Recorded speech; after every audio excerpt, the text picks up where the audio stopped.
Hi, everyone. I'm Tina Lundquist-Faust. I'm co-president of Houston PetSet, and I'm joined today by my sister, Tama Lundquist. This is our virtual conversation series. This is the second one that we've done. It's called Houston PetSet Conversation for the Animals. And what we want to do with this series is to touch on topics in the animal welfare world that are critical. Today we're going to be discussing something that is really essential to the work of Houston PetSet and something that might be occasionally overlooked by the groups in the animal rescue world, and that is the importance of advocacy and speaking up for those who can't. As many of you know, the Texas legislature meets once every 2 years, meaning there's not a lot of time for organizations to advocate for laws that would benefit the state's companion animals. Due to a small window of time, it's important for organizations to be efficient and effective. Fortunately, here at Houston PetSet, we're lucky to have partnerships with organizations that have experience in this line of work. One of those leading organizations is the Texas Humane Legislation Network. And today we're lucky to be joined by THLN's Executive Director, Shelby Bobosky. Shelby, thank you for making the time and for joining us. So Shelby, to start out with, can you tell us about your work, the history, and kind of the mission of THLN? It's an important organization, and people need to know about what you do and how you got started. Absolutely. The Texas Humane Legislation Network has been around for 48 years, and our mission is to promote the humane treatment of animals through legislation, education, and advocacy. And, back in 1975, obviously I wasn't there, but a band of advocates got together throughout Texas, and they were seeing laws that were being passed that were not reflective of Texas values. And so they band together in kind of a grassroots activism way and started THLN. And since then, we have passed hundreds of bills that have helped animals. We have killed many bills that were bad for animals. And we've basically been a volunteer group for about 40 years. And then about 10 years ago, we started to get professionalized, organized a little bit more. We have a very small staff of 3, but we have strength in our partnerships, for example, with Houston PetSet and other organizations around the state, as well as our volunteers who are amazing. We have chapters throughout the state, and we also have a program called THLN Ambassadors, and they help talk with legislators about our bills and basically trying to promote humane legislation in the state of Texas. That's great, Shelby. For anybody that's watching right now, how can they get involved with THLN in the work that you do? Great question. So if you go to thln.org, you can sign up for our action alerts. And what you do is you just give your information. Sometimes people ask us, do I really have to give my address? And it's so important we have your address, because then we can geocode who your state representative and who your state senator is. And so to keep up with information, whether it's federal laws affecting animals or usually statewide issues, that's really the best way. Obviously, follow us on social media, on our Facebook page as well. But we don't spam you. We really try to keep it simple, and we hope that people will answer our call to action. One of the issues right now at hand is the puppy mill bill, and it's regard to puppy mills, of course. Can you tell us more about that? In 2011, we passed the Texas Dog and Cat Breeder Act. And it truly was a coalition of so many people coming together. It was probably one of our most difficult bills to pass. And when we passed it, what is the act? What does it do? So it basically regulates commercial dog and cat breeding facilities. And what is the definition of a commercial dog and cat breeding facility in Texas? So you have to have 11 or more breeding females, and you have to sell 20 or more puppies per year. And we brought this law because back in 2011, we were so sick of seeing local humane societies and law enforcement having to deal with seizures of 300, 400, 500 dogs. So we decided if you regulate the industry, then you actually can attempt to try to protect the animals and at least seeing they're getting some sort of humane care through these huge breeding facilities. Well, what happened is right now, unfortunately, we are going through something called the uh, sunset process. Basically, what it's doing is it's looking at the program and seeing if we still need it. Well, recently, the sunset staff came out and made a recommendation to repeal the law. And it's very frustrating because we cannot move forward in animal welfare and animal welfare legislation if we are defending a program that has been on the books since 2011. And so if you go to our website, you can learn more. But right now, we're asking that you make public comments to the sunset to keep this very important law. And also, if you go and find, and I can explain a little bit, how you find if your legislator is one of the sunset committee members, because they want to hear directly from you. So right now, the puppy mill law is being repealed, and we need to fight like heck to keep it. It seems we have so far to go in Texas legislation for the animals to protect them. And we're not talking anything radical. We're talking about just basic laws around animal welfare and care and guardianship of them. This is a big deal. This is a big step backwards when we're looking at a legislative year that we really want to go forward. You absolutely nailed it. And people can't believe that we had at one point 185 licensed breeders in the state of Texas. That means over 11 breeding females. Think of how many puppies that is. Right now, as we talk about COVID and the pandemic, puppies and ping pong tables were the number one things being bought. So, for people that work so hard to try to adopt so many animals, it can be very frustrating to know that there are so many puppies being sold. We're asking these breeders to pay $350 a year. That's not much. When you think of, a puppy being sold between $2,500 and $7,500. So Shelby, to follow up with that and to continue with the discussion, if this bill becomes, or if this law, this act becomes repealed, then it's kind of wide open for breeders. Then we've got, do you think people will actually move to this state, start breeding animals? Is it kind of like the wild, wild west for breeding animals if we don't have something in place?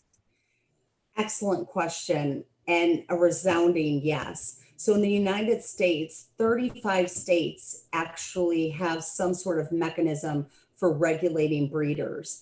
And Texas's definition of a commercial breeder, as I said before, 11 breeding females and selling 20 puppies a year, is defined as the highest threshold that exists in the United States. So if we don't have a regulation, definitely you will see more breeders move back to Texas. And in fact, when it passed in 2011, there were many breeders that left the state and went somewhere else because of it.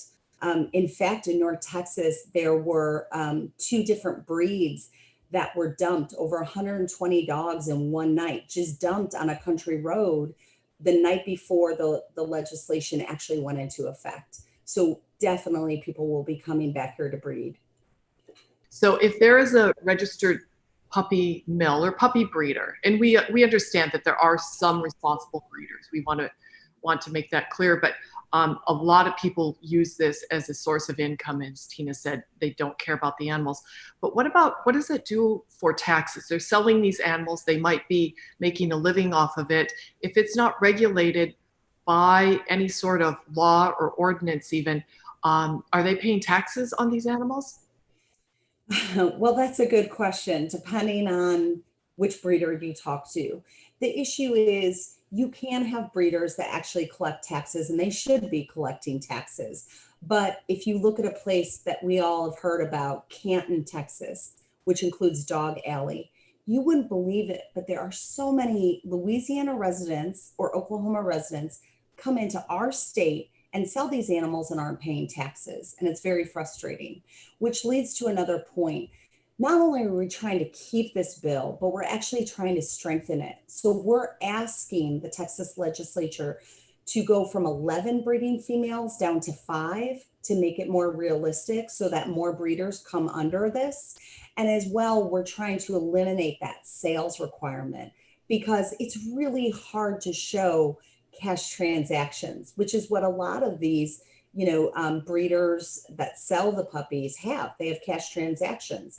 How do you determine what is a reputable breeder and what's not a reputable breeder? And let me say that there are breed-specific rescue groups for almost every single dog in the world. So if somebody's looking to purchase an animal, please, please, please consider going to search for breed-specific rescue groups, because I promise you, you can get a golden doodle, you can get a lab, you can get a Westie, you can get whatever dog you want from a breed-specific rescue group. But if somebody is looking to purchase an animal, what should some of the red flags be when they are doing something like that?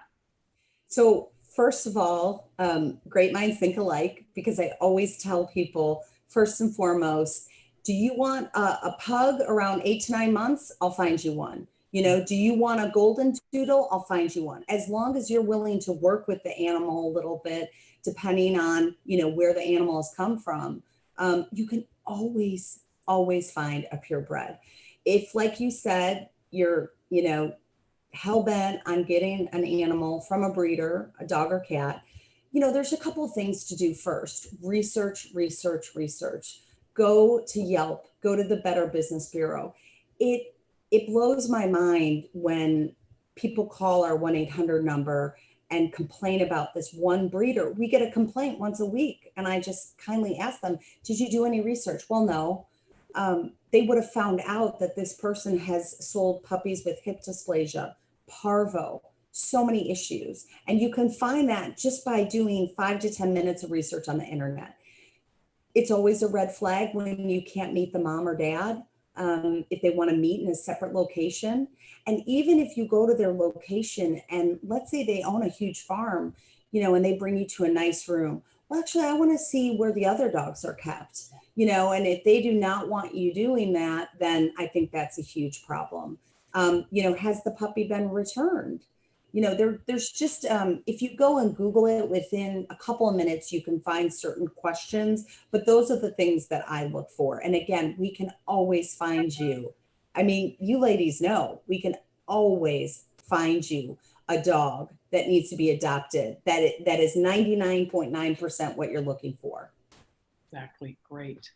Well, when it comes to advocacy, just changing gears just a little bit, when it comes to advocacy, Shelby, where would a person begin? A lot of people want to jump on board, they want to help, but how do you recommend a way of getting started in changing the way our laws are written and enforced in the state of Texas? So I'd like to start by saying, always go local first. And what I mean by that is I'll talk to people and they'll say, oh, I called my senator, I called Ted Cruz. And I explain, well, that's actually a federal issue. And so many of our animal welfare laws specifically relate to state laws. And so the easiest thing to do is Google who represents me. Within a couple of minutes, you can find your state senator and your state representative. Start following them on Facebook, on social media, see what they're saying, see what you like to hear what they're saying. You can find, for example, Representative Morales in Houston is helping with food pantries and pet food pantries is what I mean. And there are some of these great representatives and senators that are already doing things for animals, and you'll be pleasantly pleased to find out. So that's kind of the first step, is really to get to know your state representative and your state senator. And then you can always go to our website. For the past 10 years, we have every single vote that they've done on animal welfare bills. So you can see if their voting is aligned with how you'd like them to vote with respect to animal welfare. Yeah, THLN is a wealth of information, and your website is so comprehensive and so helpful. You guys do a really great job. So if people want to talk or make their wishes or their passions known, should they make a call or do they set up an appointment? Which is better?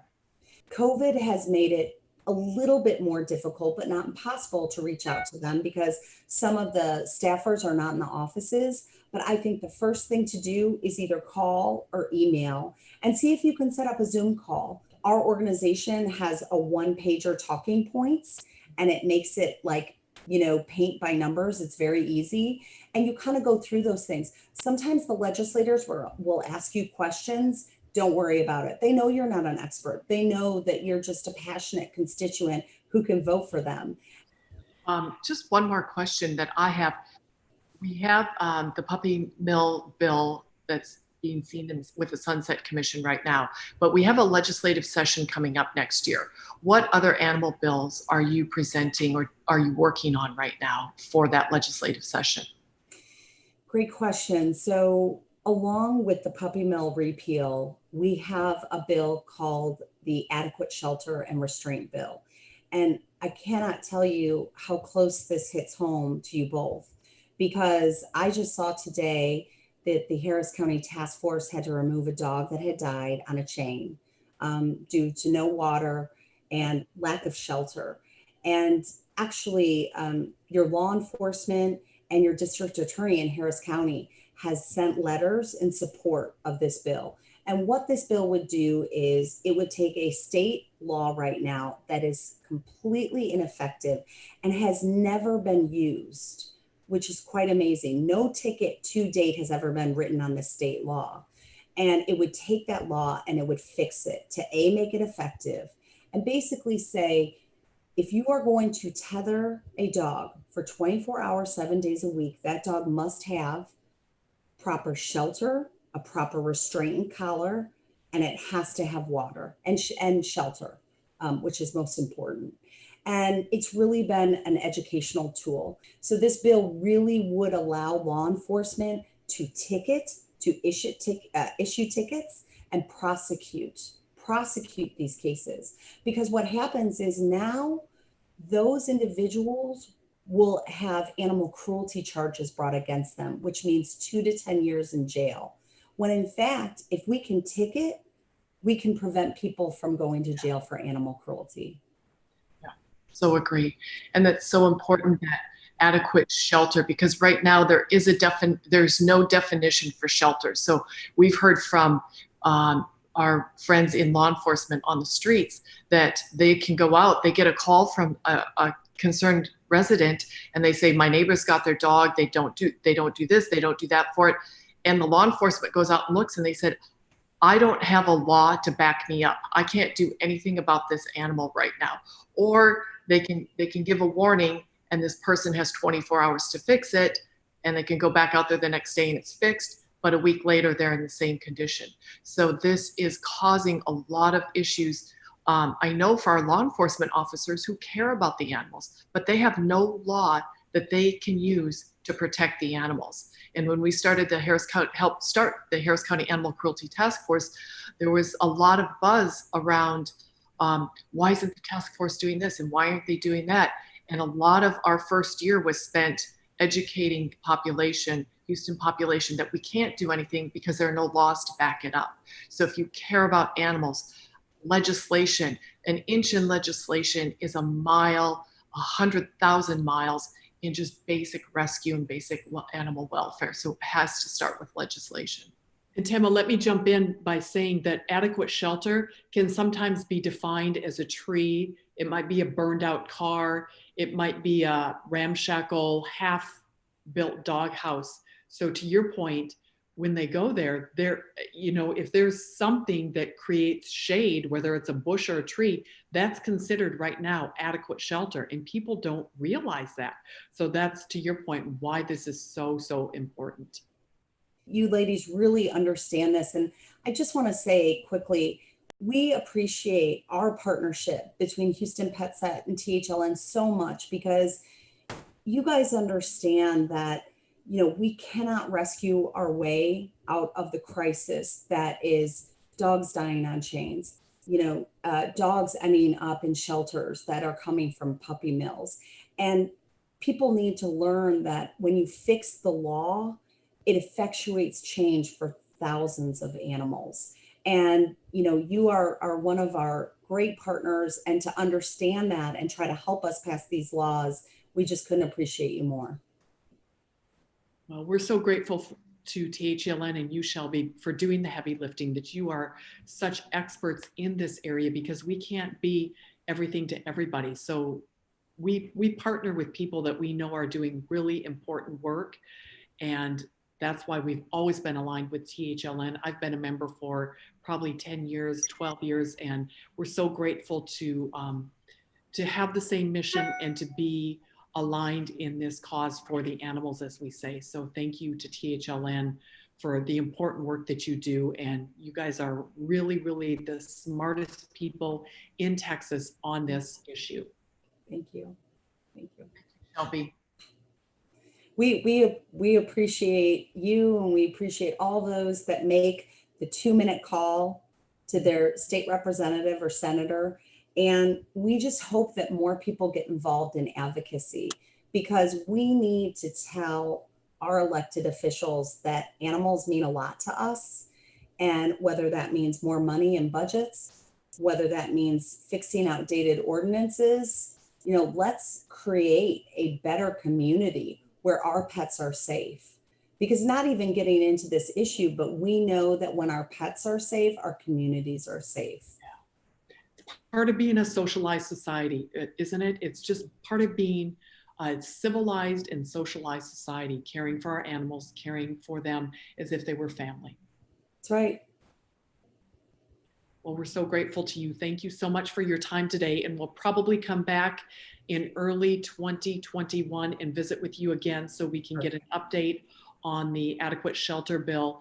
But I think right now the issue at hand, and it's most urgent for everybody, is defending this puppy mill act that was passed in 2011. And people can go to our website, houstonpetset.org or THLN, and get more information about it and learn how they can help defend it as well.